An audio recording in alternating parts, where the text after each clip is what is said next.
Hi, this is Benjamin Day with Selly Group Real Estate and Pikes Peak Urban Living presenting The Market Peak. Yes, ladies and gentlemen, the Stat Pack is no more, and after 7 years of doing this, we're moving on with a new name that we actually like, The Market Peak. First, your disclosure.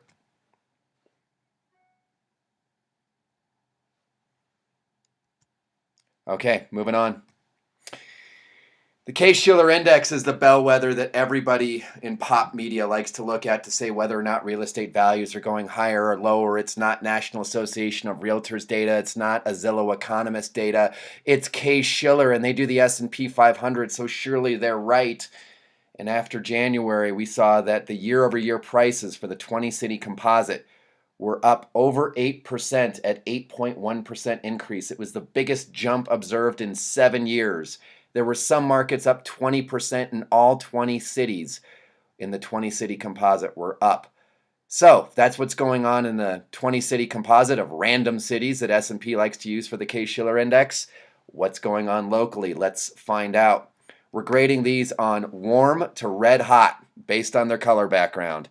Months of inventory, that's pretty darn good to begin with. 3.5 months worth of inventory, the tightest supply and demand ratio that we have seen in the 20 years worth of history available to us in the MLS. The bellwether for us market-wide as far as our best year ever was 2005 when over 13,000 homes were sold. Well, it was at 3.8 months at the end of March 2005. It's at 3.5 now.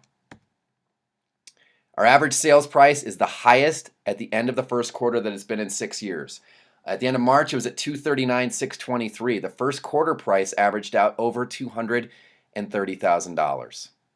The median sales price is at $212,000. That is the same price that median was at in March of 2006. There are 1,947 pendings and under contracts. That's 13% higher than last year, and that's 30% higher than the 4-year average that we've observed. And the 30-year fixed interest rate is still at 3.6%. If you want to know why all these people are jumping in and starting to act irrationally and crazy and goofy and going, do I offer $5,000 over asking price if I want any of my closing costs paid? Well, it's because the rates are so low right now. And thanks to Cyprus and to other things that are going on, for some strange reason, they're still low. The stock market is in record territory, and here we are with rates still in the mid-threes. People are starting to feel wealthy. The sequester hasn't had much of an impact locally, even though it seems like it should. And 3.6% interest rates, get them before they're gone. People are doing just that. Oh, price appreciation then, 8.6%.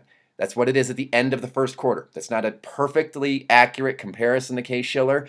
Case-Shiller was looking at the end of January where it was up 8.1, but for our first quarter, we're up 8.6% year over year in the Colorado Springs marketplace. Here's a graph of what's going on with the pendings and under contracts. It's 24% higher than the first-time tax credit era back in 2010 when you see the 1,575 units. If we're looking at the supply and demand ratios that are going on, you can see persistently in the last 6 years, the activity of listed properties has usually been going lower. 2010 was the anomaly year. But now it's at the absolute bottom that we have seen for the last 13 years. It's a 13-year low in inventory. It's not just the lowest it's been in 6 years. It's the lowest that it's been in 13 years. And we're seeing the highest rate of sale that we have seen since the first quarter of 2007.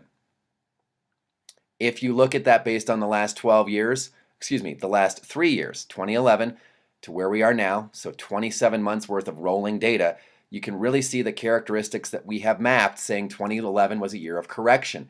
2012 was the year that we achieved traction and there was some moderate appreciation. We're in full tilt appreciation mode right now based on those supply and demand trends. This is an example of the ratio between actives and pending sales. And you can see, back in 2009, there were 4 active properties for every pending sale that was out there. Right now, there are 3 active properties for just about every 2 pending sales that are out there. It's a tight supply. I'll illustrate this more based on a single MLS area. The 3.5 months of inventory is pretty ridiculously low. You look at that back to 2005, we were at 3.8 months, and that was the lowest that we'd ever seen. at the end of the first quarter. And we're ahead of that right now. What's interesting about 2005 was that's the only year in our history that we had double-digit appreciation. That was a year of about 11% appreciation. I can't rightly forecast 11% appreciation. The words just don't feel good coming out of my mouth. It doesn't make sense. But we're up 8% year over year. These are the pricing trends that we're seeing. Every year, if you look at that average new listing price, you see that big bounce that happens in the spring. What you don't see is a compensatory rise in price until you look at this year. And this year, if you look at the sold prices and the median prices, they're starting to roof. They're going up. And you can see it more if you look at it compared to last year. And you can see that the average new listing price has gone up moderately, but the average sold price and median price are actually outpacing it. When we go and we look at permit activity, the value of permits for the first quarter was 72% higher than it was at the end of first quarter last year. And the builders were happy with their 2012. I think they're delighted with their 2013. If you look at the total units that are going on in permit activity, it's 61% higher than it was at the end of first quarter last year. I just thought I'd show this graph. It's the wrong slide.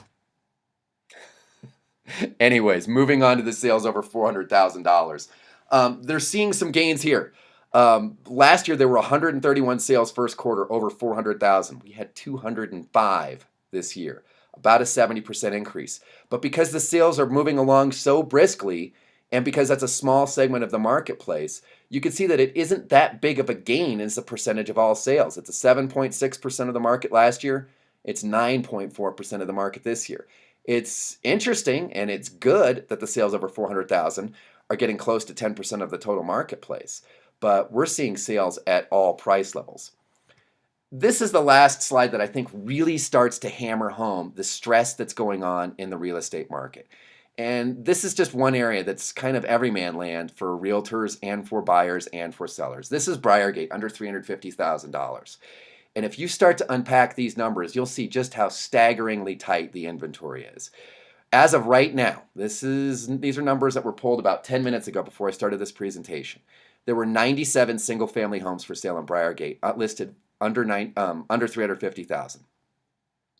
If I go back to March 1st and say, okay, tell me everything about the market, there are 43 houses that are under contract listed under $350,000. There are 37 houses that are pending under $350,000. So right away what you see is that there are 80 spoken for properties just under contract and pending compared to the 97 that are for sale. You add on to that 10 short sale contracts and you're at 90. It's almost a one-to-one relationship between properties that are actively for sale and properties that are spoken for. Add on to that 55 closed sales since March 1st. And what you see is that there are 97 that are single family homes for sale, and there are and then there are 145 contracts and closings to match up against that in the under 350 marketplace. The bottom line is if you're looking at in a popular area and the features and the qualities that you're looking for are somewhat common, you're going to probably have to act. The market right now is in a degree of territory that we just are not used to seeing because we're coming out of a 6-year depressionary thinking way of looking at real estate. And it has turned on a dime this year. The market is dramatically different than it was 1 year ago. That's why we're seeing 8.6% appreciation for first quarter. Thanks for tuning in. More later this week.